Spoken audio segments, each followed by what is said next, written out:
I always feel like I'm in church when that intro music's coming on. Hey everyone, welcome back to another episode of the DJ Sessions Presents the Virtual Sessions.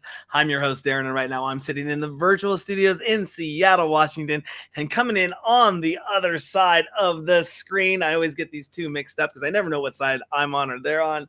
Is Dave Summit coming in from Quebec City, Canada. Dave, how's it going today? Good. I'm doing good. How about you? I am awesome. You seem to be kind of busy doing shows where you're doing 3 sets in 24 hours. What are you, a machine or something?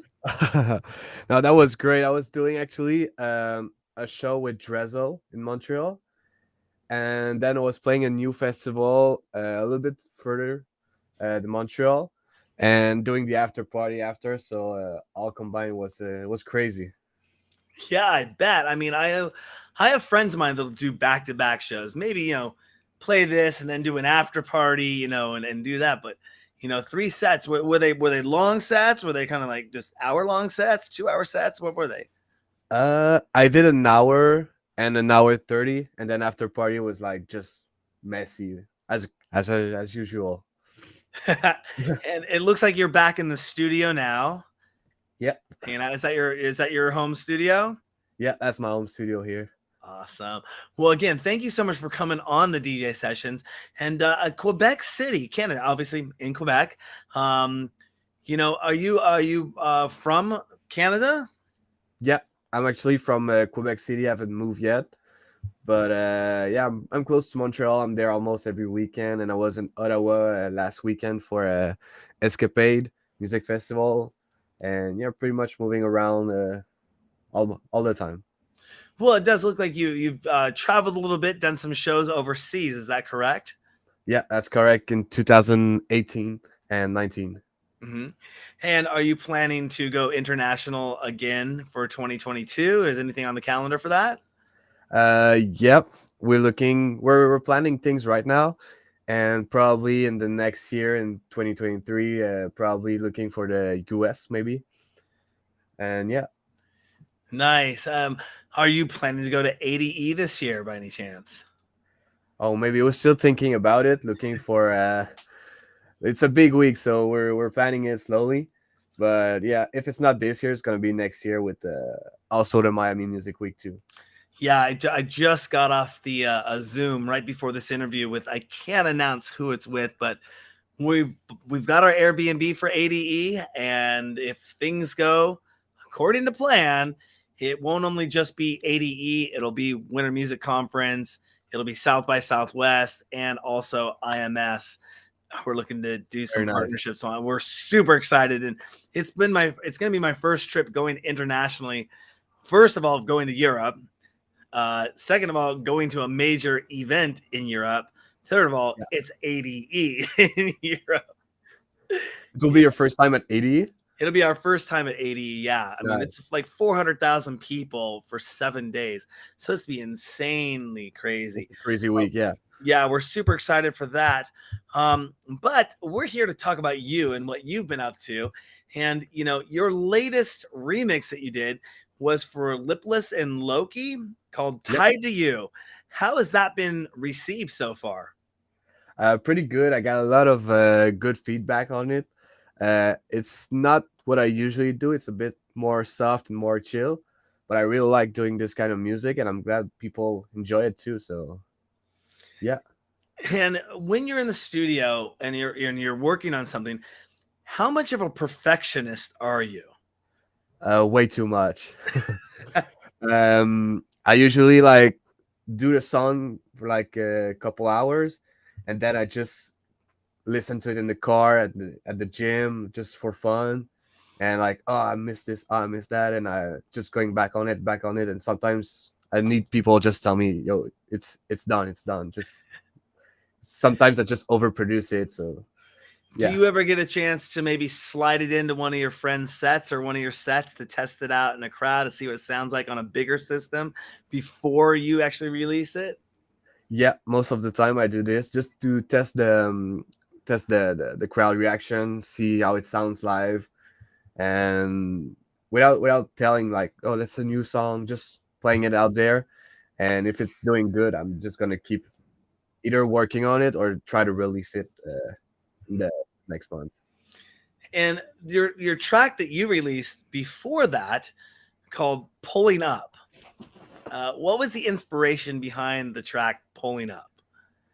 Um, that's actually like that happened so fast. I just started like jamming on the piano with the bass line, and the bass line came up just like that. I was like, damn, that's something that can be that can be cool. Just working on this and adding a vocal on it, and the vocal just came right with it. So that actually like yeah, that was I don't know how to explain it. That sometimes just everything comes together so fast, and yeah, I had no inspiration. I was just jamming around and everything just glued together. So that was pretty cool. Mhm. And if you could describe your music in 3 words, what would you call it? That's a good question. Um, I'd say energetic, um, vibey, and a bit dark. Yeah, A bit dark. I don't know. I don't know if I got a bit dark from Pulling Up. You think Pulling Up was a bit dark? I don't know. I have some that are. I'm trying thinking about another word. Groovy, Groovy. Yeah, I could groovy. go with that. I would go with that. Yeah. Awesome. Um, and you've played a lot of large scale events. You know, when we're looking, I was going through your Instagram and you're playing some shows, you know, the 3 sets in 24 hours. You've been out there playing some sets, trying out your music, and we all know what happens kind of on stage. Anything exciting ever happened behind the stage, backstage? You mean while I was playing or just hanging? Either way, behind stage or while you're playing, yeah. There's a lot happening there, but I'd say like just meeting crazy like big artists that I always looking forward to and just appear there and just meeting them and they recognize me. So that's a good feeling. And yeah, I got a lot of big stories, but I don't know if I can tell all of them. But yeah, last year at Escapade, I was playing on like a house stage. There was the main stage in the stadium and the house stage on the side. The yeah, and yeah, I got like big DJs, house DJs that were just hanging around. So that was a good feeling just to see them vibe and say like, oh, that was like good music, and I just played all my songs, so that was a good feeling. No crazy stories. I'm not going there, And but yeah, who has been the most influential person that you've ever met backstage at an event? I'd say Wax Motif. I actually met him in 2019 for the first time, and just like we just like bound to each other backstage and start talking and everything. So, oh, send me your music. And usually, sometimes when you're not like at this moment, wasn't like big, like recognized, like I didn't have a lot of stuff going on. I thought like, yeah, you just say that to everyone and won't listen, but he actually listened to everything I sent him, and then I signed on his labels, and we got in touch, and yeah, that was pretty inspiring, and everything just like that was a good push to the next couple years after that. You know, one of the greatest things I've met is, you know, everyone I've ever met backstage or met in front of the camera or have interviewed in the show has always been one of the nicest, genuine people that I've come across. You know, you would think that it might be a little intimidating to meet some of these. There's only a couple people that I might get completely starstruck with, that I might you know, be like, oh my gosh, I can't believe I'm talking to so and so, you know. But on the whole, most people are genuinely cool. I mean, I just got introduced to somebody with a major label. I mean, when I say major label, I'm talking major label in the world, and we're talking about partnering to ADE and like I was mentioning earlier, ADE, Winter Music Conference, South by Southwest, and IMS. And this is huge. And this all came because I reached out to somebody else that was nice.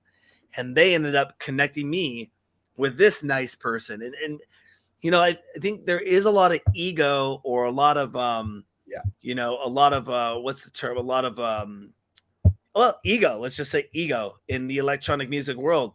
But on the whole, the people that I find that the veterans, the older generation, or people that have been doing it for a while, they know where you're at, and they know what you're doing and what you're saying.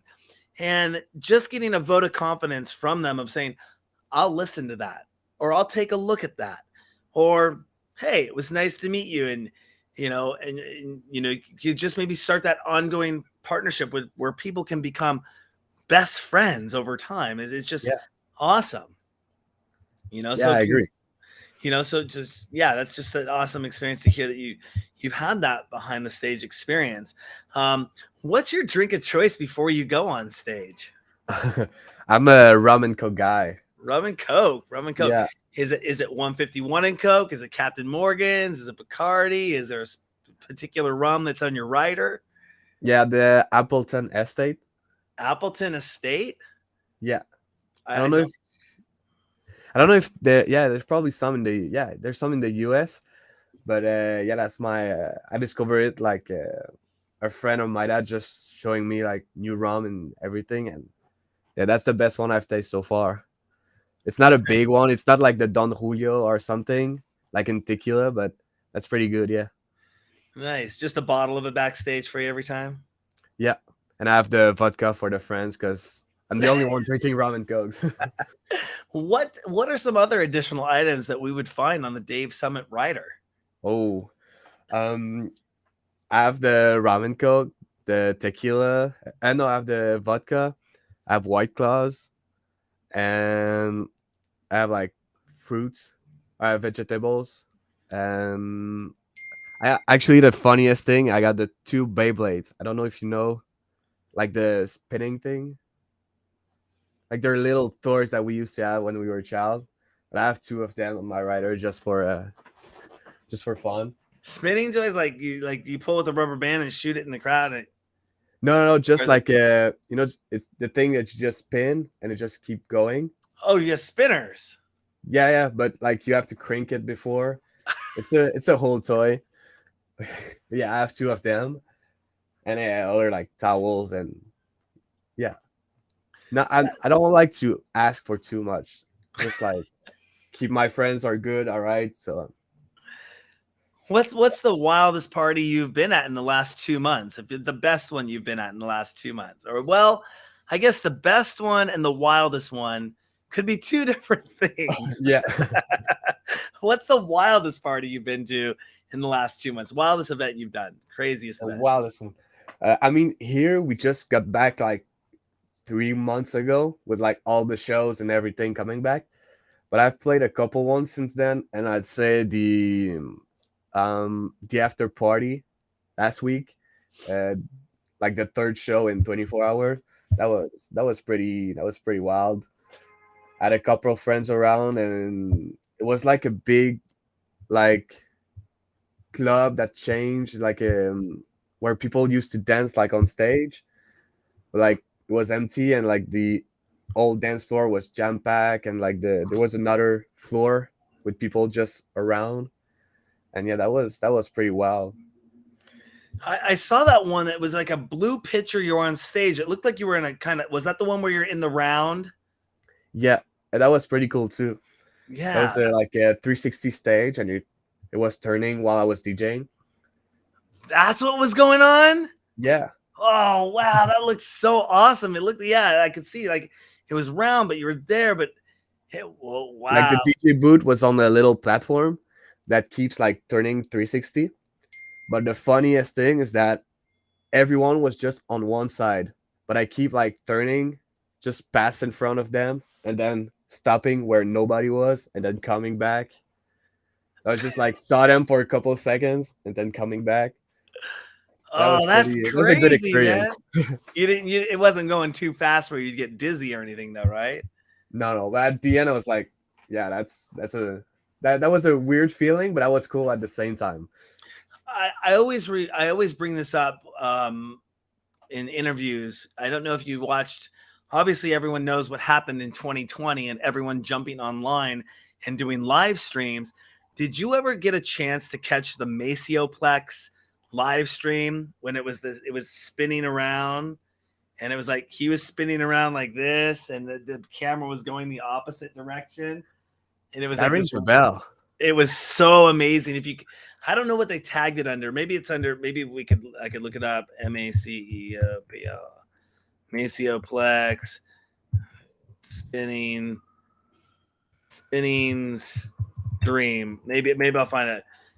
I don't know if it's online anymore, but it was just this really cool. That stage there just reminded me of this when Macioplex did this awesome, like I said, the spinning thing. They had like a camera mounted up here, so you didn't know how it was set up because they didn't show behind the scenes. But later on, I got to see behind the scenes footage, and they had like a camera mounted up here, and he was on a spinning platform, but the camera was fixed, so he was spinning. But what they did is the graphics behind him, he was spinning like this, but then the graphics were going the opposite direction around him. Oh, that's sick. Yeah, and it was just they built like a green screen box around him and then spun that around the camera. It was sick. I mean, it was That's one of the very original too. yeah, and then they put up like behind them, they put up video images that they were bringing in of people dancing, like live people dancing of all the streamers that were watching into the stream, and they'd switch them out, and then they'd see themselves behind them like and start freaking out and stuff. It was awesome. So it just reminds me of that kind of in the round kind of stage. That was the same kind, but in real life. So. Yeah. What's been the worst thing that's ever happened to you when you're on stage? On stage, I'd say probably the classic when just the entire system just shut down. So yeah, I was playing a show. I don't remember where. I think in Montreal or something. And it always happened right before the drop. Like everyone's hands in the air, and like pre-drop, and it's about to drop, and it's just like complete silence, and people start like even clapping, chanting, or booing at some point, and you just like everyone just came on stage and tried to fix everything. That's always that's all that happened, and that's probably the worst thing so far. Hopefully, I won't get anything worse than that. That actually happened to us. We were doing a Pride Parade here in Seattle last weekend, and we have this awesome mobile DJ booth. Like it's a big glass box on the back of a truck. Check it out. It's the Mobile Sessions. You'll love it. If you're ever in Seattle, we'll have to get you in the back of it. But we put a concert grade sound system on the back of this big glass box truck, and we got DJs playing. We got a live drummer. We got people in the streets, thousands of people up and down lining the streets for Pride Parade. And it was the first time I ever hooked the PA system into a different power system, and it ended up overloading the power system and shutting down the music. Oh my god! It sent the DJ booth was plugged into that power system too, so it shut down the DJ gear, shut down the system. And I was like, I had to jump out of the truck in front of thousands of people, and everyone's like, oh! Yeah, exactly. And we had to jump out, turn it back on. Then it had to obviously boot up. Luckily, we were in a pause position, but we started back up, and the crowd just started going, yay! It was kind of awesome, though. But, technical mishaps happen. Have you ever had one of your rum and coke spill on the decks before and ruin anything? Oh my god, not me, but the guy playing before me, 2 months ago, like 15 minutes before I jump in, he's just like partying and grab his drink, and I saw it like on slow motion, just like the drink all over the CDJs. So they had to like drive somewhere because it was a bit far from the city. So someone had to drive back like in town, grab a new CDJ and bring it back. So I saw everything just like the disaster. Was the show shut down for a while until they got the new gear back, or? No, the guy who was playing like kept playing, but only one CDJ. So it was like putting the song, like a bit of reverb, putting another one, and just like that for like 30 minutes. Wow. I mean, you got to do what you got to do. Gotta do what you gotta do. That's crazy. Do you become a different person when you get on stage, or are you a different person off stage when you're on stage, or are you the same person? Yeah, I'm like in real life, I'm a bit like introvert, just chilling and just not doing like not getting attention. So that's perfect. But once I'm on stage, I'm just like turning into the little trance, like you're here but you're not here. Mm-hmm.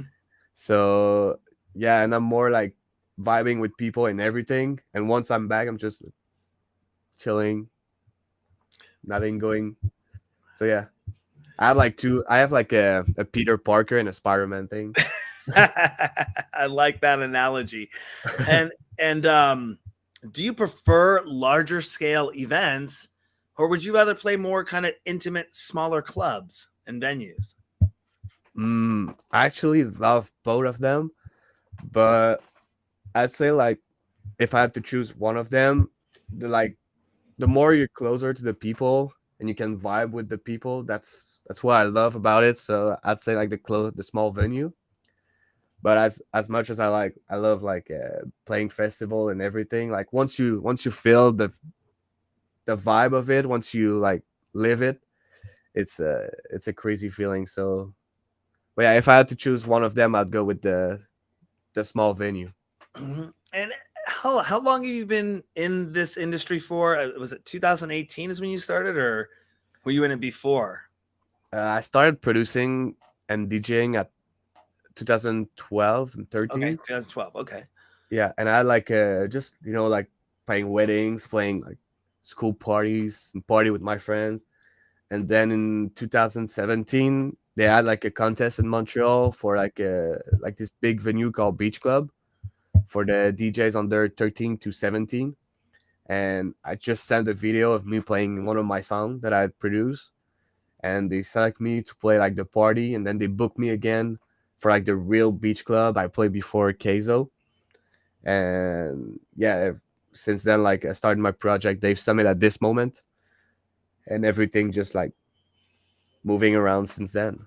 Hmm.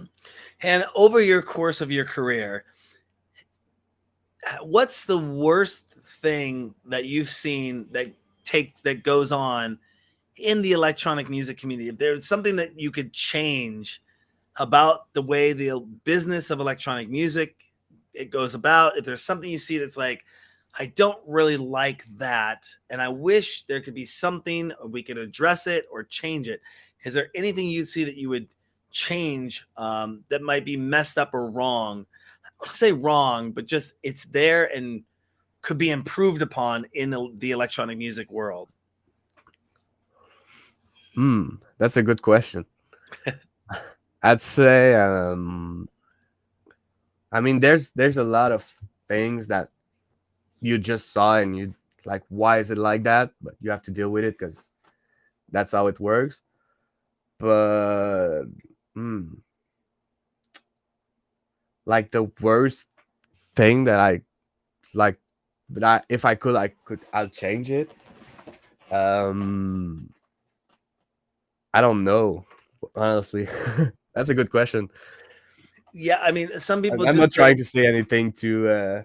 no, I know, no, but I mean, it could be anything from, people say politics, sh- the- like, shares, like payouts for songs, things of that nature. I mean, there's just always a list of things that people say, one thing that's really messed up is this, and we Oh, wish we could change it to make it better. I mean, the Spotify thing. That's a big like thing that I wish it could be changed, because you know how much like the little thing we get paid for like 1,000 streams. So yeah, that's probably the worst thing for everyone in this industry. And have you looked into this? Is kind of the big buzzword, or at least it was for the last 6 months. Have you looked at NFTs? Are you exploring the NFT world and how you could push your music as an NFT to maybe make a little bit more? I saw it, and I have some friends doing it, but I haven't paid like too much attention doing it right now, and probably in the future, or just doing something around it. But I have an idea of something, but I didn't have time yet to just go deep into it.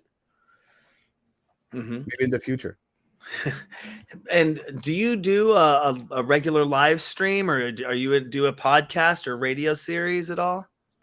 Not yet. Might start something like a radio show a bit later, but right now I'm mostly focused on like making as much music as I can and just pushing, like building the project, building the branding around it, and growing it as much as I can. Mhm. Yeah. What about virtual reality? Have you done anything in a virtual reality nightclub yet? Or have you been approached to do anything in a virtual reality nightclub yet? Not yet, but I love to do it.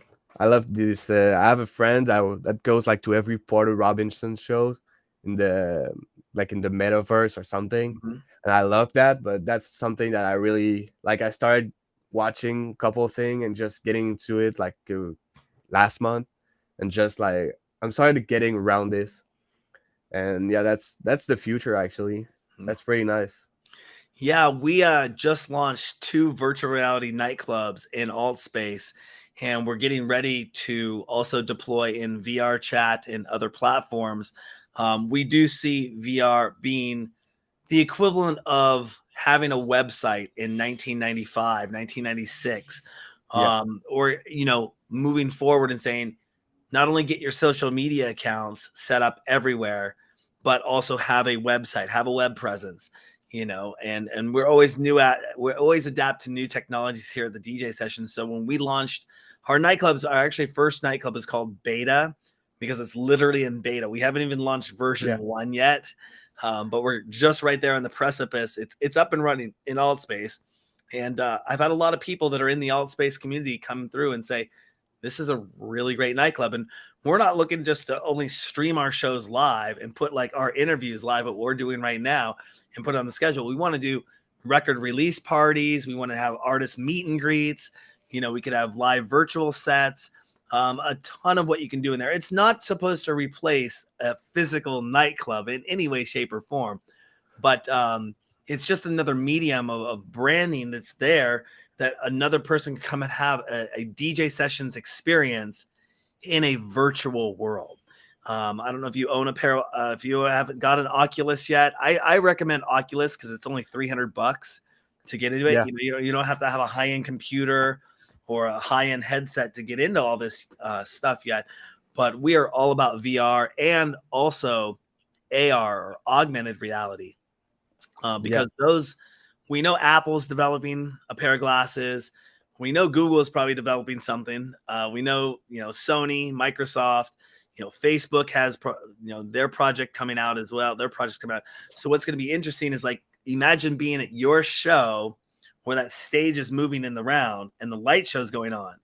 But then I put on a pair of glasses and I'm seeing you live perform, but I have an augmented reality experience where I could see like creatures floating through the air, or I could That's really sick. I could like you could pop up and say, "Here's my latest track," and I could touch it and I could buy now and it download to my playlist. That's all there. It's all there. It's coming. It hasn't released because the glasses aren't there yet, but we're really looking forward to augmented reality.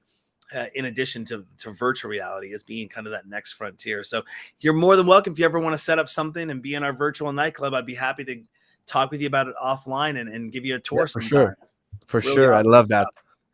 Awesome stuff. Well, I'm trying to think what else should we get to know you about? What as far as label selection, when you're planning your tracks, planning to plan a set for your shows, what are the top 5 labels that you like kind of a go-to? You'd say, I like what this label produces, I'm going to grab tracks from them. The top 5 labels that you choose tracks from. I'd say not in order, but Not in just order. I like the Sink or Swim, the Tech House label, Mhm. the Catch and Release label, Fisher, Mhm. Black Book, Chris Lake. And I'd say Tool Room, I always check everything, and like everything that came from Insomniac, like either in rotation or like just the Insomniac records. Um, and I also like to dig a little deeper, like not even labels, just people that self-release or just like deep in SoundCloud, that things that nobody is like playing or has searched for. So yeah, mostly And like like not mainstream, but like the things that people play a lot, and actually the things that are more like hidden somewhere. Mhm. Yeah. Is the first record or first song that you ever bought as a DJ, is it worth mentioning or is it embarrassing? No, that's word. That's um David Guetta, Titanium. Yeah. Mhm. Back no. That's actually Strobe by Dead Mouse. Back in the days. Yeah. That's actually the first album I bought also. Like Now, the CDs. oh, you bought the CD? Was Yeah. I was gonna say you may have started a little late in the game because it doesn't sound like you're a vinyl guy, or did you No. start with vinyl? No, I started at, like I was 12 years old or 13. So yeah, I was like the beginning of like that was the moment where Alisson released If I Lose Myself and the Reload and Mhm. like all this era. So I didn't have a chance to get into the vinyl like a lot, but I have a lot of people that showing me like their box of vinyls and how they used to DJ back in the days, and I honestly I respect that a lot, and I always wanted to do this, but I know how like skills you need to have and everything. But for sure one day I'll try to learn that. Mhm. And how do you handle your own promotion and how do you handle your social media? Is that something you do yourself or do you have a team of people that you work with? That's all me. Mm. And like right now I have my account Dave Summit official, but back in December I had Dave Summit Music that I had like the blue check and everything. Like my whole thing was based around it, and it got hacked Oh, and no. I never like I tried with Instagram and just people that I knew work at Meta, but never got it back. So I had to create a new one and just build like everything back. So yeah, that's all me. And I have like people like, should I post that? Should I post this? Is it okay if I do this? Just to make sure. But yeah. Yeah, it definitely can take a team to do all of that. It's some people they hire somebody to handle it, their music and their promotions and everything. And it can get overwhelming very, very, very quickly. Yeah. What is your ultimate goal as a DJ producer? What are you striving for? What makes, Dave Summit? What's the goal for Dave Summit? For sure, like if we talk about shows, I always like wanted to play either like Ultra Music Festival in Miami or EDC. But like as the project, I always wanted to push it like, to be like a reference for something. You see how people want to be like, yo, I want to be the next Martin Garrix, I want to be like the next Jamie, and they do the same style as them. But I want to be able to like do something different from everyone, and to make people like try to like I just want to create a new trend with the project and grow people around it, and make like, yeah, I want to push the project as far as I can. And yeah. Do you ever make music that's completely outside your genre that never gets released? Yeah, a lot. As um I'm a big R&B fan and hip hop, so I love like The Weeknd. I love like all the Toronto music. And yeah, I do a lot of R&B and hip hop just for fun, other than electronic music. But this never I'm the only one who has heard it, so yeah. Have you ever thought about creating an alias and kind of releasing it and Yeah, doing actually something I like have that? one in the work right now, but not like it's an electronic project, but it's mostly like on like the Zoo, Medusa, Mhm. like Chris Lake, all in one. So yeah, it's gonna appear somehow sometimes, but it's in the work right now, and we're thinking also with the VR and everything with it. So yeah. What do you, when you're not making music and you're not on tour, you're not playing shows, what do you do in your spare time? What does Dave do to relax from the business? Um, I mostly like produce all the time because I feel bad when I'm not doing it. But otherwise I go to the gym, I play hockey too, and otherwise I game. I play a lot of Warzone, Okay.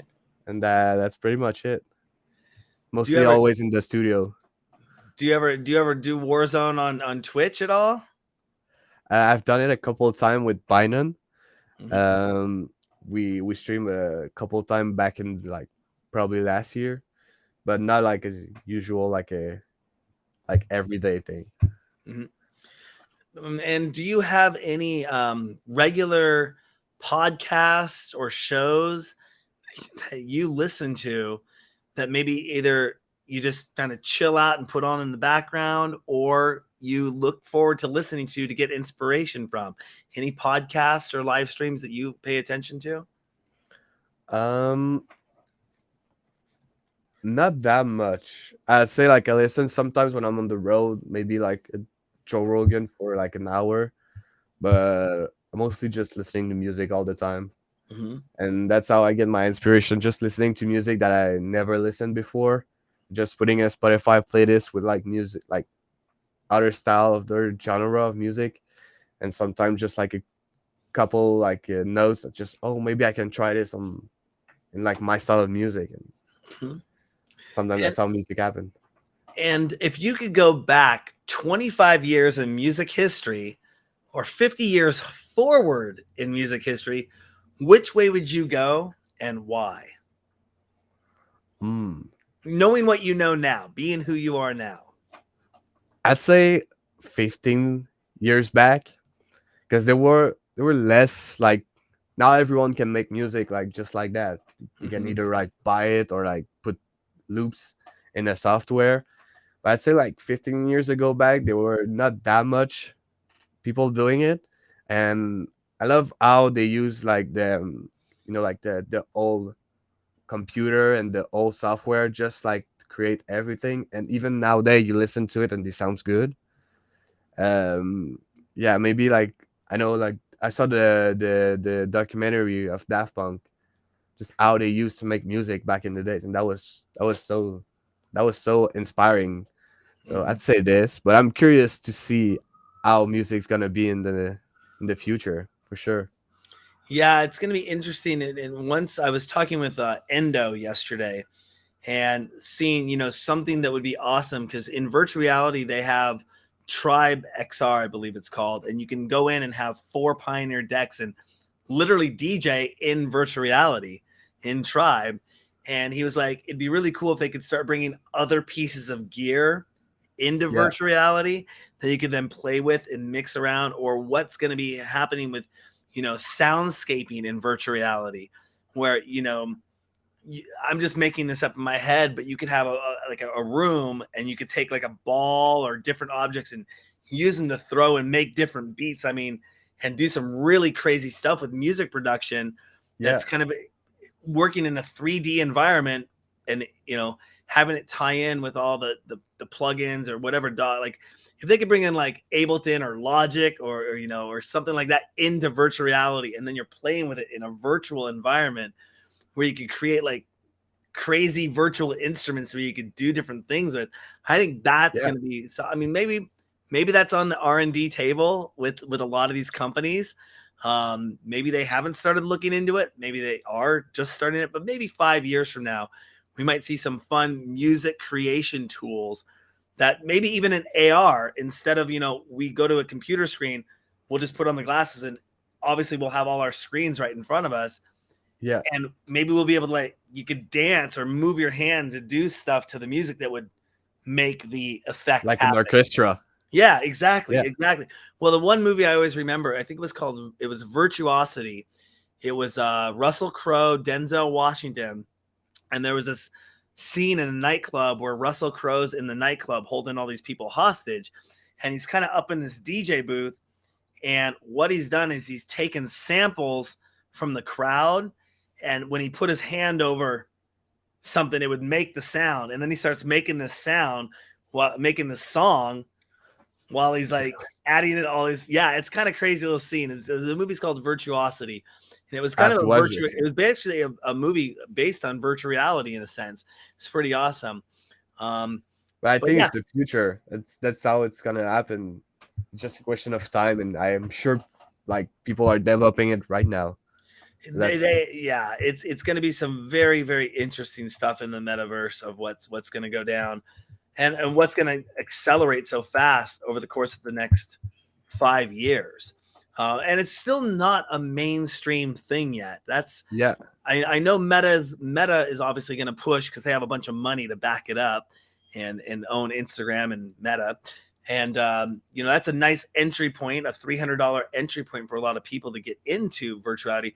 But when you start getting into the higher end headsets and the gear, the hardware you need to run it, it can get quite expensive. You're looking at $2,500 computer and $1,000 pair of headsets at $3,500. I don't see a lot of parents running out and buying their kids $3,500 for virtual reality setups. But I think the what like right now and like in the next couple of years, that will be the best era of it until it became mainstream. I'm pretty sure that's gonna be yeah, because everything that once it's mainstream, there's a lot of things happening, and like right now, I think it's more the community, like the first people on it. So pretty sure that right now it's the good moment too. I have to get into it like ASAP. Yeah, and speaking of virtual reality, taking it back to in real life or IRL, are you a hardware producer or a software producer or both? More software, but I used to have like gear. I have one here, just analog synth and everything, and for sure they're expensive. But like I like to. One of my friend has the MS-20, and I play around for like a month, and I just like sample everything, every sound I made, and I love touching it, just playing around with it. So yeah, but I'm mostly a software producer. What's your favorite DAW? What DAW do you use to produce with? I'm still on the FL Studio. I know there's a FL lot of Studio, good old Fruity Loops. yeah, but yeah, I try to switch to Ableton, but like my workflow, like I'm used to FL, so I know everything, like how to do I don't know everything. I still discover like things when I'm playing around with it, but like I know how to make like my songs and everything just so fast. So I won't change my workflow for that. I had Fruity Loops 3 back in 2000, I think it was, on my laptop. And I thought it was the coolest thing ever. Sequencer, put some stuff in, and then I ended up getting a couple pieces of rolling gear, the MC505 and the SP808, which were, hardware the sampler, and then you had the sequencer. Connect those via MIDI, and those were a fun toy to play with. And software was just coming out at that time. I mean, it was still a lot of hardware-based sampling and sequencing at that time, and had a lot of fun playing with those toys. I've never got into music production in any way, shape, or form. I went towards video production, hence that's why I do a video show and live streaming. I leave that all up to y'all. But is there anything you want to let our DJ Sessions fans know before we let you get going back to work up there? There's a lot of new music coming out. I'm also gonna start doing more like edits. I released one called the San Francisco, and I switched it to San Fran Techno and got played around a lot. And also the first class edit I made for just put it on SoundCloud, and it got like played around also by Cascade last weekend. So yeah, there's a lot of music coming up and a lot of things coming too, and we're looking for the US real soon. Where can people find out more information about you? Everything is on my Instagram at Dave Summit Official, and also starting using more Twitter. So both platforms. Dave Summit Official. Yeah, that's on Insta, right? I'm gonna do something really cool right now and go Well, we're going to just put that up there. Come on, work for me. There we go. Oh, look at that, Dave Summit nice. official. Yeah, we got to use new graphics. We're always playing with new toys, trying new things out. We used to use this other company to do a lot of our interviews with, but now we're doing everything to restream. It sends it everywhere. We can add in new graphics. I mean, I know we'll just highlight your website too, really quick, like, because this is what I had in the queue. DaveSummitMusic.com. Is that right? Yep. Cool. Bring that off. But Dave, thank you so much for coming on the DJ Sessions. It was a pleasure having you here. We'd like to follow up with you in the next, about 6 months, see where you're at with everything, and also invite you by our virtual nightclubs in AltSpace. You can find those. You can actually go to them from your desktop if you want to check them out, and just go to AltSpace, download it, and go to the DJ Sessions and check them out. And if you ever want to schedule a tour, just let us know. We'd love to have you there. For sure. I appreciate it. Thanks for having me. And for sure, we'll keep in touch for that. Awesome, Dave. Thank you. Thanks to you. You're welcome. On that note, don't forget to go to our website, thedjsessions.com. Find us on TikTok, find us on Twitter, find us on Twitch, find us on Instagram, find us on Meta, wherever we're at. But you know what? If you just go to our website, thedjsessions.com, you'll find out everything, especially our VR nightclubs and our new section coming up, our live interview section. This one is where it highlights all of our live interviews coming up, and you can take part of those shows by jumping in the chat room with us, asking our guests questions, and also visit our VR nightclubs in AltSpace. You can find all that information at thedjsessions.com. That's Dave Summit coming into you from Quebec City, Canada, and I'm Darren coming to you from the virtual studios in Seattle, Washington for the virtual sessions. And remember, what happens on the DJ sessions, the music never stops.